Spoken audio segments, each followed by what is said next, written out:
میرے پیارے 11ویں جماعت کے طلاب، اس لیکچر میں آپ کا خوش آمدید۔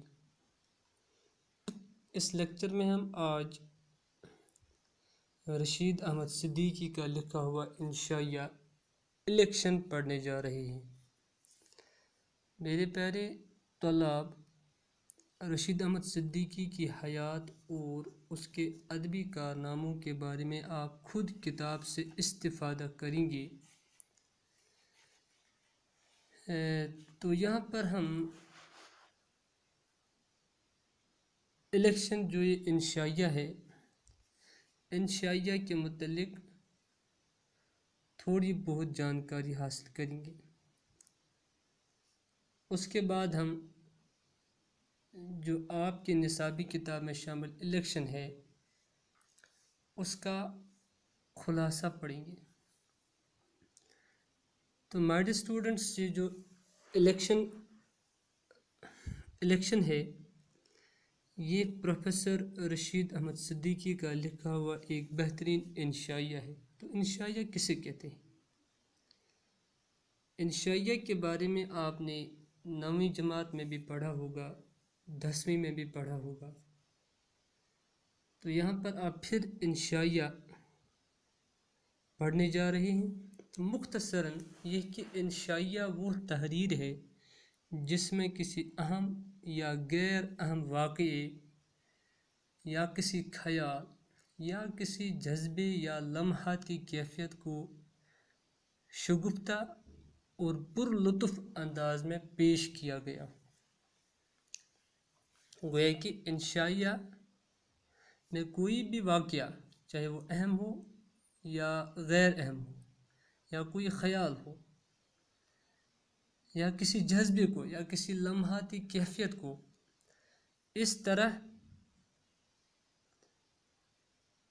پیش کیا جاتا ہے کہ اس میں شگفتگی کا ہونا ضروری ہے۔ یہ نثری صنف ترتیب، سنجیدگی اور اکتا دینے والے فلسفیانہ خیالت کی متحمل نہیں ہو سکتا۔ تو میرے اسٹوڈنٹس، مولانا محمد حسین آزاد، عبدالحلیم شرر، حسن نظامی، مرزا فرحت اللہ بیگ، اسی طرح رشید احمد صدیقی اردو ادب کے بڑے انشائیہ نگاروں میں شمار ہوتے ہیں۔ رشید احمد صدیقی مزاح نگار تو ہیں ہی، لیکن ان کی تحریروں میں خاصی نفاست و شگفتگی پائی جاتی ہے۔ مائی ڈیئر اسٹوڈنٹس، الیکشن ان کا ایک بہترین انشائیہ ہے۔ اس میں ڈاکٹروں، وکیلوں، منصفوں، لیڈروں اور الیکشن پر طنز کیا گیا ہے۔ مزاح کا حال یہ ہے کہ قاری اس انشائیہ کے بعض مقامات پر ہنسے بغیر نہیں رہ پاتا ہے۔ تو اب ہم اس کا خلاصہ بیان کرنے جا رہے ہیں۔ تو مائی ڈیئر اسٹوڈنٹس،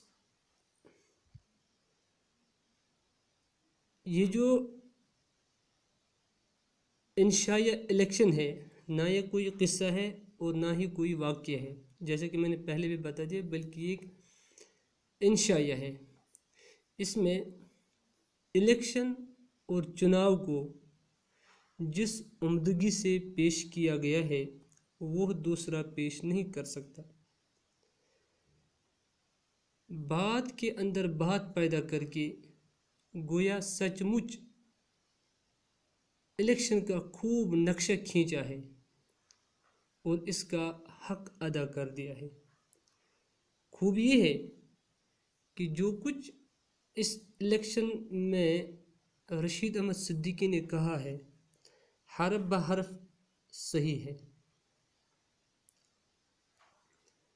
پرانے زمانے کی عدالتوں کا مضحکہ اڑاتے ہوئے رشید احمد صدیقی فرماتے ہیں کہ ایک حاکم عدالت کچھ زیادہ تعلیم یافتہ اور سمجھدار نہ تھے۔ اور اسی طرح یہاں پر عدالت کے ایک حاکم پر طنز کیا ہے کہ اس نے ایک دن وکیلوں سے کہا، آپ لوگ قانون کی ایسی بھال کی کھال نکالتے ہیں کہ انصاف کا حق ادا نہیں ہوتا، اس لیے آپ لوگ خاموش رہا کیجیے۔ میری رائے ہے کہ فریقین خود ایک دوسرے سے بحث کریں، تو اس کی وجہ سے عدالت کو صحیح فیصلہ سنانے میں سہولت ہوگی۔ چنانچہ حاکم کا حکم تھا، ان کا حکم بحال رہا، فریقین خود اپنے حقوق ایک دوسرے پر جتاتے اور عدالت بجائے خود کسی نتیجے پر پہنچتی اور اسی کے مطابق فیصلہ صادر کرتی۔ لیکن یہاں پر اس کے برعکس ہوا کہ فریقین ایک دوسرے سے بحث کرنے لگے۔ کچھ دنوں تک یہی طریقہ کار رہا۔ ایک دن عدالت کا اجلاس ہو رہا تھا، فریقین پیش ہوئے، ان کے درمیان بحث چھڑ گئی،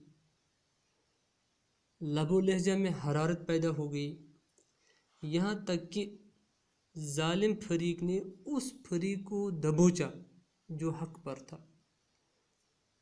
پھر عدالت نے فیصلہ سنا دیا۔ عدالت نے ظالم فریق کے حق میں فیصلہ سنا دیا اور حاکم آرام سے سو گئے۔ لوگوں نے حاکم سے فیصلے کا راز پوچھا تو اس نے کہا کہ اصول یہ ہے کہ حق کی آواز کو کوئی نہیں دبا سکتا، اس لیے جو مغلوب ہوا وہ حق پر نہیں ہے اور جو غالب آ گیا فیصلہ اسی کے حق میں ہے۔ تو یہاں پر عدالت کے حاکموں پر یا ججوں پر، وکیلوں پر طنز کیا ہے رشید احمد صدیقی صاحب۔ اور پھر فرماتے رشید احمد صدیقی، اسی اصول پر دنیا میں انصاف کا کاروبار ہو رہا ہے، یعنی حق والے کو اپنا حق ملنا بہت مشکل ہوتا ہے۔ تو دنیا کے انہی اصول میں، دنیا کے اسی کاروبار میں ایک کاروبار الیکشن ہے۔ اور رشید احمد صدیقی فرماتے ہیں یہی حالت ہماری زندگی کے تمام جو نشیب و فراز ہیں، تمام جو اتار چڑھاؤ ہیں، یہ دنیا کی حالت کی زندگی جو ہے اسی میں پائی جاتی ہے۔ تو رشید احمد صدیقی نے اسی کو یہاں پر کہا ہے، جس کی لاٹھی اس کی بھینس، اسی کو تہذیب کا علم یا تمدن کی فتح کہتے ہیں۔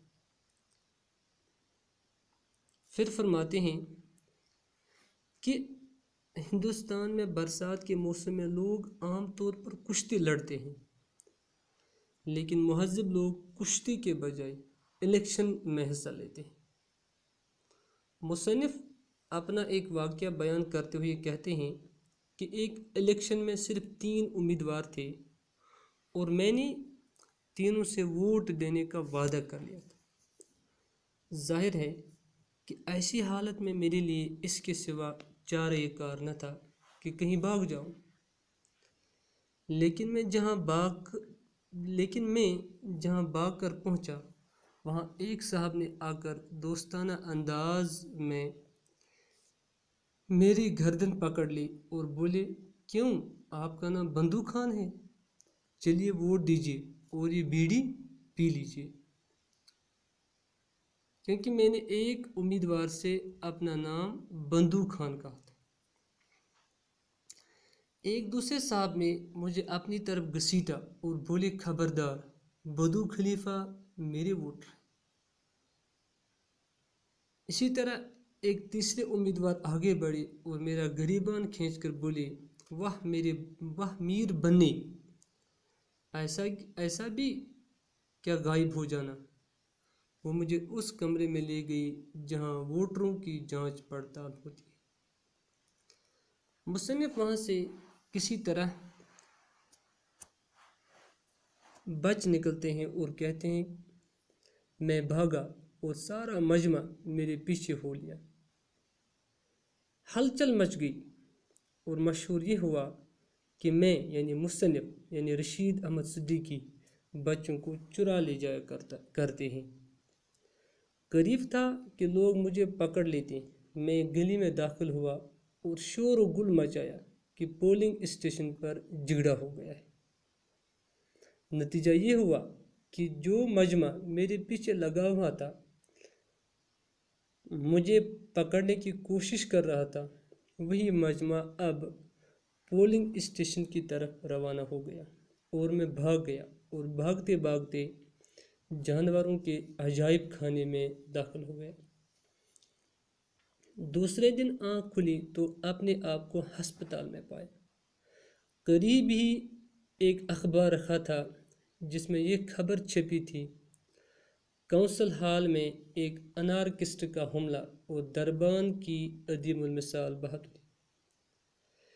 الیکشن نہایت اچھی چیز ہے۔ یہ اور بات ہے کہ ابھی ہندوستان کی فضا اس کے لیے موزوں نہیں ہے۔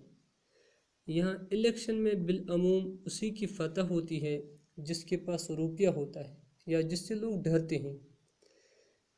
اس طرح فرماتے ہیں کہ بے روزگاری کے دور میں الیکشن نفع بخش چیز ہے۔ اب رہا یہ سوال کہ اگر الیکشن نہ ہو تو کیا ہو؟ اس سلسلے میں مصنف کو ایک اور واقعہ یاد آ جاتا ہے۔ کہتے ہیں کسی گاؤں میں ایک لال بجکڑ رہا کرتے تھے۔ مائی ڈیئر اسٹوڈنٹ، لال بجکڑ کس کو کہتے ہیں؟ وہ بیوقوف اور احمق جس سے اپنی عقل پر گمنڈ ہو۔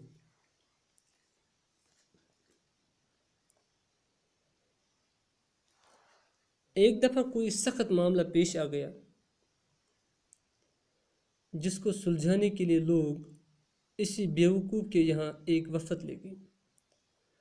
لال بجکڑ سارا واقعہ سن کر زاروں قطع رونے لگا اور پھر ایک سخت قہقہ مار کر ہنسنے لگا۔ بعد میں لوگوں نے اس کی وجہ پوچھی تو وہ بولے، رویا تو یہ سوچ کر کہ اب اس گاؤں کے لیے برے دن آ گئے، کیونکہ گاؤں میں جو سخت معاملہ پیش آیا، میں بیوقوف ہوں، اب یہ بیوقوف کے پاس آ جاتے ہیں تو اس پر میں ہنسا۔ رویا تو یہ سوچ کر کہ اب اس گاؤں یعنی رویا تو یہ سوچ کر کہ اب اس گاؤں کے لیے برے دن آ گئے ہیں کہ لوگ ذرا سی بات کے لیے بھی مجھ سے رجوع کرنے پر مجبور ہیں۔ اگر میں مر جاؤں تو کیا ہوگا؟ اور ہنسا اس لیے کہ وہ بات جو آپ مجھ سے کہہ رہے تھے ابھی تک، وہ بات میری سمجھ میں بھی نہ آئی۔ یعنی لوگوں نے اس کے رونے اور ہنسنے کی وجہ پوچھی تو کہا کہ میں رویا اس بات پر کہ ہمارا ملک ایسا جاہل اور گیا گزرا ہے کہ لوگ تو اتنی سی بات بھی نہیں جانتے اور میرے پاس چلے آتے ہیں، اگر میں مر جاؤں تو کیا ہوگا؟ اور ہنسا اس وجہ سے کہ میں خود اس بات کا جواب نہیں جانتا، میں لا علم ہوں۔ تو مائی ڈیئر اسٹوڈنٹس، اس انشائیہ میں چند جملے ایسے بھی پیش کیے گئے ہیں جن کی وضاحت ضروری ہے، کیونکہ آخر پر چند سوالات دیے گئے ہیں کہ الیکشن انشائیہ کے ان جملوں میں درج ذیل جملوں پر غور کر کے لکھیے کہ کس کس پر کس طرح چوٹ کی گئی ہے۔ پہلا جملہ، افسوس کہ تمام عمر یوں ہی گزار دی، کیوں نہ کوئی سنگین جرم کیا، شہرت بھی ہوتی اور بری بھی ہو جاتا۔ اس کا جواب یہ ہے مائی ڈیئر اسٹوڈنٹس، یہ ان قانون بنانے والوں کے بارے میں کہا گیا ہے جو ایسے قانون بناتے ہیں جن سے مجرم بری بھی ہو جاتا ہے اور اس کو شہرت بھی حاصل ہو جاتی ہے۔ دوسرا جملہ کیا ہے؟ مرض کچھ ہی کیوں نہ ہو، علاج کسی دوسرے مرض کا شروع کر دینا چاہیے۔ تو یہ ڈاکٹروں کے بارے میں طنز کیا گیا ہے، یہ ڈاکٹروں کے بارے میں کہا گیا ہے کہ جن کو مرض سمجھ میں نہیں آتا تو پھر وہ ایسا مرض پیدا کر دیتے ہیں جو سمجھ میں نہیں آتا۔ وہ ہے کہ جب کوئی مریض ڈاکٹر کے پاس چلا جاتا ہے، اگر ڈاکٹر اس مرض کا علاج نہیں جانتا تو وہ کسی دوسرے مرض کا علاج کرنا شروع کر دیتا ہے۔ تیسرا جملہ مشہور یہ ہوا کہ میں بچوں کو چرا لے جایا کرتا ہوں۔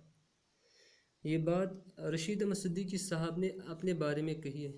جب بھاگتے بھاگتے لوگوں کا مجمع اس کے پیچھے پڑ جاتا ہے تو وہ بغیر کسی تحقیق کے کہتے ہیں کہ وہ اس کے بارے میں یہ بات مشہور کر دیتے ہیں۔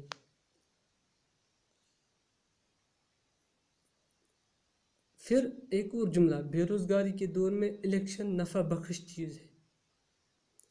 یہ الیکشن کے امیدواروں اور کارکنوں کے بارے میں کہا گیا ہے کہ الیکشن کے دوران ان کو دولت کمانے کے کافی مواقع فراہم ہوتے ہیں۔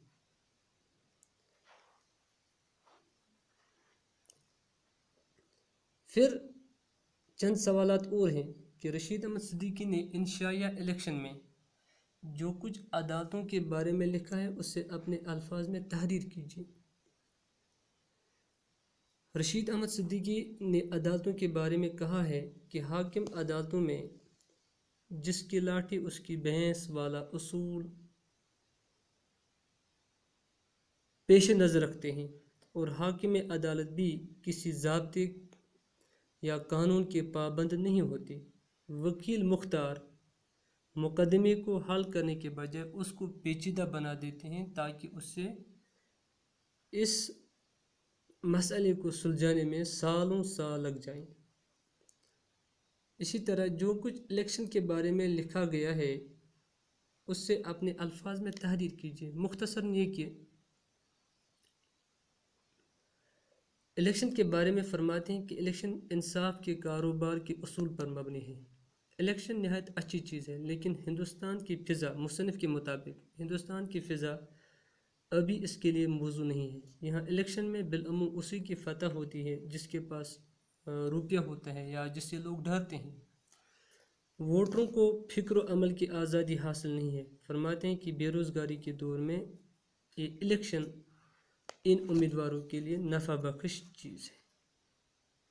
تو مائی ڈیئر اسٹوڈنٹس، یہ الیکشن کا خلاصہ اور جو آخر پر سوالات دیے گئے ہیں ان کے جوابات بھی ہم نے دیے۔ تو آنے والے ویڈیوز میں پھر آپ سے ملاقات ہوگی، جب تک کے لیے اللہ حافظ۔